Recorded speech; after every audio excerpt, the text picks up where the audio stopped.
आज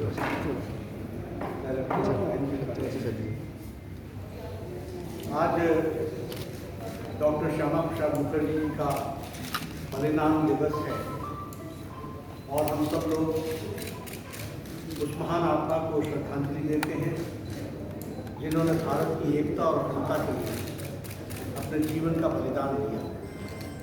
हम सब जानते हैं कि श्यामा प्रसाद मुखर्जी देश के आज़ाद भारत के उन नेताओं में से एक रहे जिन्होंने देश की एकता और अखंडता के लिए अपना सर्वस्व न्यौछावर किया। वह उनका सारा जीवन अगर हम देखें तो उपलब्धियों से भी भरा हुआ था और त्याग के साथ भी भरा हुआ था। अगर उपलब्धियों की बात करें तो एक शिक्षाविद के रूप में उन्होंने 33 वर्ष की उम्र में कलकत्ता यूनिवर्सिटी जैसे यूनिवर्सिटी का वाइस चांसलर बनना का पद स्वीकार किया। सीनेट में रहे, सिंडिकेट में रहे, वहाँ के विधान परिषद में रहे।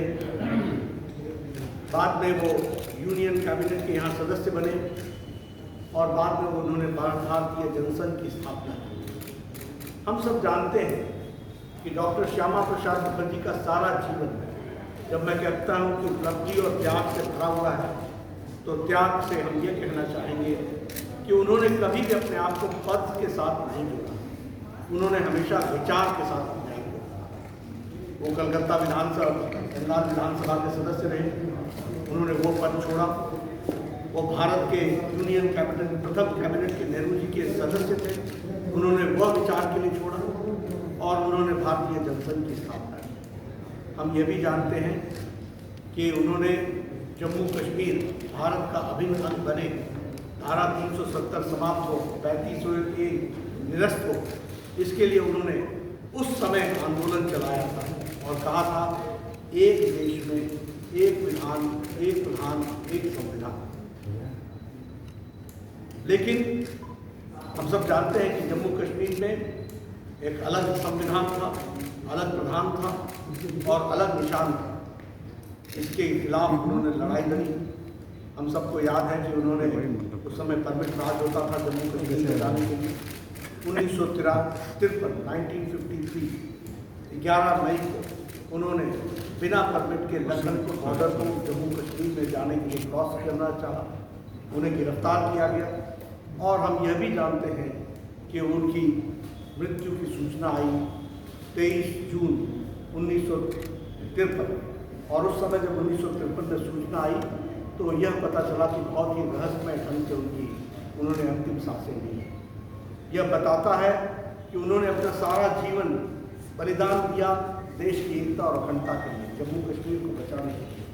और आज हमको संतोष इस बात का होता है कि मोदी जी के नेतृत्व में धारा 370 समाप्त हुई है, 35 से निरस्त हुआ है और अब कश्मीर भारत का अभिन्न अंग बना है। इस बात का हम सबको संतोष भी होता है। मित्रों, आप समझिए 1953 की बात, जब उनकी रहस्यमय ढंग से मौत हुई, कांग्रेस पार्टी के लोगों ने उस समय कोई इंक्वायरी नहीं कराई, कोई जानकारी हासिल नहीं की और उस समय उनकी माता जी, श्रद्धेय माता जी ने जो पत्र नेहरू जी को लिखा था, उसमें उन्होंने स्पष्ट लगा था कि तुम्हारी थोथी दलीलें मैं नहीं सुनना चाहता, मुझे जांच चाहिए और जांच होनी चाहिए। लेकिन कांग्रेस के लोगों ने उस समय उस बात को दबा दिया। उन्होंने साफ आरोप लगाया था कि जम्मू कश्मीर की सरकार ने हमारे बेटे को रहस्यमय तरीके से मारा और आप उनके ऊपर पर्दा डाला। ये बात उनकी माता जी ने चिट्ठी में जवाहरलाल नेहरू को लिखी, लेकिन उसका कोई जवाब नहीं। आज उनके कहे श्यामा प्रसाद मुखर्जी जी के जीवन से प्रेरणा लेकर के करोड़ों भारतीय जनता पार्टी के कार्यकर्ता देश की एकता और अखंडता के लिए तत्पर हैं और देश को मजबूत बनाने के लिए। सच्ची श्रद्धांजलि उनको यही है कि हम उनके बताए रास्ते पर चलें, विचार के साथ जुड़ें और विचार को आगे बढ़ाने का काम करें। आज उनकी जहाँ उनको याद करते हैं वहीं करोड़ों कार्यकर्ता उनसे प्रेरणा लेकर भारत को मजबूत बनाने में अग्रसर हैं।